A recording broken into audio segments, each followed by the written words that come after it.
It was the spring of 1893 when the people of Brindlewood first began whispering about the girl who saw death in her dreams. Her name was Evelyn March, a quiet 16-year-old who lived with her widowed mother in a crumbling farmhouse at the edge of the forest. The March family had always been regarded with a strange kind of pity. Her father had vanished years earlier, swallowed by a storm at sea. Since then, the mother and daughter had lived in near silence, surviving on sewing work and the charity of neighbors who rarely stayed long. But in March of that year, Evelyn began to speak of things she shouldn't have known. She told her mother that she dreamt of a crimson sky, of rain that smelled like iron, and of footsteps echoing behind her in an empty road. At first, it sounded like the fevered imagination of a girl left too long in loneliness, until one morning she came down to breakfast pale and trembling and whispered, "Mother, I saw who will kill me." She described the man in chilling detail. His boots, worn to the heel, the frayed collar of his coat, the way he smiled as he struck her, as if he had done it before. She said his name softly, as though the sound itself carried poison. Thomas Wren. Her mother froze. Wren was a local farmhand, a quiet, unassuming man who often helped them carry firewood. He had never raised his voice, never shown anger. Yet Evelyn refused to be alone with him again. Days passed. People laughed it off as superstition, a girl's nightmares, they said, but Evelyn stopped sleeping. Each night she would sit by the window, staring toward the tree line, as if waiting for something she could feel drawing closer. Then came the storm. A violent, cold rain swept through the village, tearing shutters from homes and drowning the fields. That night, Evelyn vanished. Her mother searched until her hands bled, calling her name through the howling wind. At dawn, she found the door to the barn ajar. Inside, muddy footprints led to the back wall. There, lying against the hay, was Evelyn, her dress torn, her hair tangled in rain and blood. Her throat had been cut. Her hands were folded, almost gently, across her chest. The constable arrived by noon. When he asked the mother if she suspected anyone, she said nothing, only pointed toward the fields, where Thomas Wren's cottage stood in the distance. Wren denied it, of course. He swore he'd been home all night, tending to his sick brother. Yet when they searched his barn, they found her locket in his pocket, the clasp still slick with rainwater.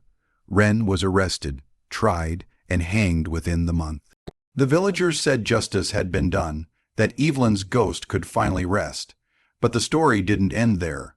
Weeks later, the constable who handled the case confessed to Evelyn's mother something he had kept secret. When he first found her body, he noticed something strange, a torn piece of parchment beneath her hand, smeared with her own blood. On it were 3 words, scrawled as though she had written them in her final breath: "He is not." The note was dismissed, destroyed before it reached the trial records. Yet rumors began to spread that Thomas Wren's noose had snapped twice before he finally died, that he kept calling out Evelyn's name in terror, not guilt. And in the months that followed, others began to disappear near the March farmhouse. Each time, witnesses spoke of seeing a man in the fog wearing a frayed collar and worn boots, just as Evelyn had described. No one knows who he truly was. Some say she had foreseen not a man, but a shadow, something that borrowed human form to fulfill a prophecy already written. Others whisper that the wrong man was hanged, and the real Thomas Wren still walks the fields, doomed to repeat the murder until the truth is spoken. And on stormy nights, when the wind lashes against the old farmhouse walls, some claim you can still hear her voice in the rain, a trembling whisper carried through the darkness, calling the same name she once feared. Over and over again. They say time dulls all things, even grief, even fear. But in Brindlewood, the years that followed Evelyn March's death seemed only to sharpen both. The farmhouse stood silent on the edge of the forest, its windows black, its doors swollen shut with rot. Evelyn's mother, Clara, lived there alone, refusing to leave the place where her daughter had drawn her final breath. Those who passed by swore they could see her shadow moving behind the curtains long after midnight, candlelight flickering in one room, then another, as if she were searching for something that could never be found. By 1895, the story of Evelyn March had become something the townsfolk told their children to keep them indoors after dark. But among the whispers, something began to change. The livestock were found slaughtered in the fields, not by wolves or foxes, but with cuts so clean they seemed done by a careful hand. The farmers blamed vagrants or drunken field hands from the next county over. Yet each time it happened, the prints in the mud led back toward the March property and stopped at the fence. Clara would not open her door to anyone, not even the constable. She grew frail, her hair turned white, and she spoke little to those who brought her food or water. But one evening she sent for the priest, Father Alcott, the same man who had presided over her husband's funeral years before. When he arrived, she would not let him into the parlor, only spoke through the half-open door, her voice cracked and trembling. "She comes back," Clara whispered. "Every night. She calls from the fields. Sometimes I see her, Father, not as she was, not as my child. Her eyes are open, but they do not see me. And she keeps asking the same thing, 'Why did you let him in?'" The priest tried to reason with her, to tell her grief was playing cruel tricks upon her mind. But Clara only wept, repeating that Evelyn's voice had become colder each night. Before he left, Father Alcott blessed the doorway and pressed a small silver cross into Clara's shaking hand. She thanked him, and then, almost pleading, said, "Tell them not to come near the house again. It doesn't want company." 2 weeks later, her chimney collapsed in a storm, and the neighbors found the door hanging open, the cross lying in the mud. Clara was gone. There were no signs of struggle, no footprints leading away, only the faint smell of iron and rain. The constable sealed the property, but people kept trespassing, the curious, the foolish, those who wanted to say they'd seen the March ghost. A year later, one of them went missing. His name was Robert Hale, a young railway worker. His friends said they dared him to spend a night inside the old farmhouse, and that he'd laughed as he carried his lantern up the hill, calling out, "I'll have tea with the ghost." They found his lantern the next morning, still burning at the foot of the stairs, the glass blackened with soot. Robert was never seen again. That was when Brindlewood began to empty. By the turn of the century, most of the original families had left for towns farther south, where the mills promised work and the nights were quieter. The March farmhouse stood like a wound that refused to close, rotting and silent until the arrival of Margaret Ellison, a schoolteacher who had heard the story and didn't believe a word of it. She came in 1901, young, well-spoken, and fearless. Her first day in town, she walked straight to the tavern and asked for directions to the March property. The old men at the counter stared at her as though she had announced she was walking into a grave. One of them, the innkeeper, leaned forward and said softly, "Miss, if you go there, don't go after sundown, not for any reason." Margaret smiled, thanked him, and left before he could say another word.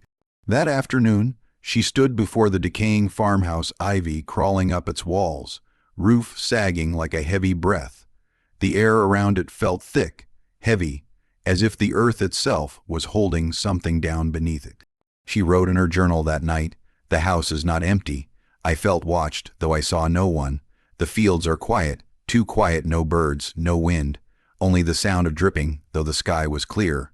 For weeks, she continued to visit, determined to document the local legend. She collected old statements, interviewed the few remaining townsfolk, even tracked down Father Alcott, now a trembling old man confined to a chair. He begged her to stop. "That house took more than a girl," he said. "It took faith, it took reason. You can't study what isn't meant to be known." But Margaret was drawn in not by superstition, but by something deeper. In her final entry before she vanished, she wrote, "I saw her tonight. A girl in a white dress standing at the fence. She didn't move, but her lips parted as I spoke. She was trying to say something, but no sound came out. I think she wanted me to listen." Margaret Ellison disappeared 3 nights later. The constable found her journal buried in the soil near the barn, its pages damp, her handwriting increasingly erratic toward the end. The last page read only, "He is not." It was the same message Evelyn had written in her own blood nearly a decade before. After Margaret's disappearance, the farmhouse was boarded up by order of the county, and a new road was built that curved away from the hill. People learned to avoid even looking in that direction, but strange things kept happening. Horses would refuse to pass the crossroads after dusk. Travelers claimed to see a lantern moving slowly through the fog, as though carried by an unseen hand. And sometimes, faintly, a woman's voice could be heard calling from the fields, calm at first, then desperate, then gone. By 1920, Brindlewood was nearly forgotten, a fading dot on old maps. But legends have a way of surviving when truth does not. In 1923, a group of university researchers from London arrived, led by Dr. Henry Alden, a historian of folklore. He had read Margaret Ellison's journal, which had been archived at the county records office, and believed the March story to be an early example of rural hysteria. His team, 3 students and a photographer, set up camp near the farmhouse, intending to document what they called a decaying myth of English rural fear. The first night passed uneventfully, but on the second, the photographer, a man named Lewis Carr, woke to the sound of knocking. Slow, deliberate, coming from inside the house. He woke Dr. Alden, who dismissed it as loose boards or shifting beams. But when they examined the doors at dawn, they found 3 distinct handprints pressed into the dust, small, delicate, like a child's.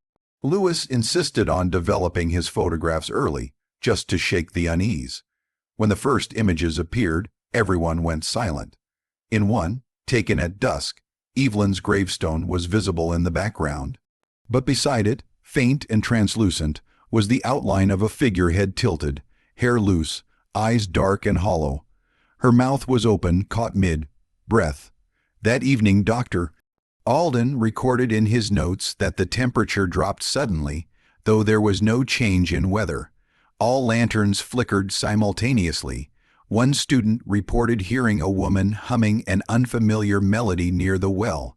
When he approached, he found no one there. By dawn, Lewis was gone. His tent was empty, his camera smashed. The others searched for hours, but the only trace of him was his bootprints leading toward the barn and stopping abruptly in the middle of the path. Dr. Alden's remaining journals, recovered months later, grew increasingly disjointed.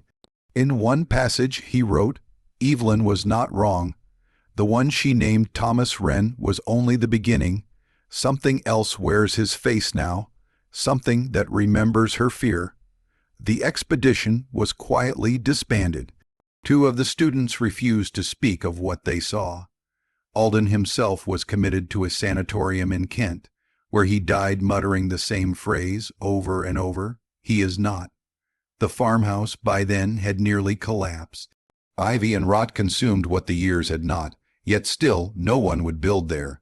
Travelers who wandered near the hill reported strange flickers of light or the scent of iron carried on the wind. In 1938, a farmer's son went missing while searching for lost cattle. His footprints led to the March property and vanished at the same place Lewis Carr's had a few paces from the barn door. It became local law, unwritten but unbreakable. No one goes to the March house after sundown. And then, decades later, it began again. In 1952, road crews expanding the new highway uncovered what appeared to be human remains in the earth near the old property line. The bones were old, nearly 70 years, and belonged to 2 people. One was identified as a young woman, the other a man. But here was the horror. Both skeletons showed identical injuries, the same fractures, the same cuts, as though they had died the same way at the same moment. Among the remains, buried deep, was a rusted locket engraved with the initials E.M. Inside, the image had faded, but traces of ink beneath the glass showed words etched by hand, "He is not the man I saw." The workers who found the bones refused to return to the site. Some claimed they saw movement beneath the soil, not roots, but hair, long and pale, stirring with the wind though the air was still. The foreman sealed the area and reported the find, but the county archives later showed no official record of any excavation in that location. Those who worked that season said the earth seemed to hum at night, a low vibration you could feel in your bones. Machinery broke without cause, lights failed. And one by one, the men began leaving their posts, saying they heard a woman's voice whispering just behind their shoulder, a voice that called them by name. Then, in 1965, a journalist named Howard Finch published an article titled "The Girl Who Named Her Killer: The Brindlewood Prophecy." It reignited public fascination. Finch was clever. He didn't mock the story. He treated it as part of a wider pattern of predictive hauntings across Victorian England. The article went viral in its time, printed in major papers, discussed on radio. But what made it infamous was the photograph Finch included at the end. It showed the March farmhouse as it appeared that year, collapsed, half swallowed by earth. Yet in one of the upstairs windows there was a reflection. A woman's face, pale and wide-eyed, staring directly toward the camera. Experts dismissed it as pareidolia, a trick of light. But those who had seen Evelyn's portrait, the one taken months before her death, recognized the expression. A week after the article was published, Finch vanished. His car was found on the roadside, door open, headlights still on, a trail of mud leading into the trees. Inside the car, the police found his notebook. The final page read, "She isn't haunting the house is haunting her." Since then, Brindlewood has become a ghost town in the truest sense. The last residents left in the early 70s. Nature reclaimed what humanity had abandoned. Only the church and the graveyard remain intact, and Evelyn's stone, tilting slightly toward the east. But there are still stories. Hikers who strayed too far from the highway claim to hear footsteps in the grass, or to find their compasses spinning near the edge of the old March field. Some say a woman walks the ridge at dusk, her dress torn and soaked, her hair matted with rain. Others swear they've seen her standing beside a man with no shadow, his face calm, eyes empty. Together they watch, silent, as if waiting for something. And if you stand there long enough, the air grows heavy, the wind dies, the silence becomes unbearable. Then, from somewhere unseen, you might hear a faint voice, not pleading this time, not afraid, just curious, almost kind. "Do you remember my name?" They say those who answer never leave Brindlewood, that once you speak her name aloud, she follows through the fog, through the mirrors, through the hum of the world itself. And sometimes, late at night, when rain beats against the glass, you might see her reflection in the window, not behind you, but beside you, her lips moving just out of sync with yours. What she whispers next depends on what you believe. Some say she warns you. Others say she invites you to see what she saw the moment before death, the instant between one breath and the next, where everything becomes clear and terrible all at once. The truth, perhaps, is that Evelyn March never foresaw her own murder.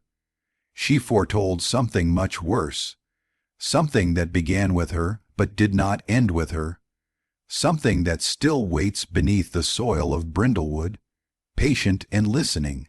And if you ever pass that way, if you ever find yourself on the old road at dusk, where the air smells faintly of iron and rain, you may see a glimmer through the trees, a single lantern swaying gently in the dark. Walk toward it and you'll hear footsteps matching your own. Stop and they'll stop. Turn around and the fog will thicken, wrapping around you like a breath. And just before the light fades, you might hear a voice, soft, steady, impossibly close, whispering through the dark. "He is not." Then the lantern goes out.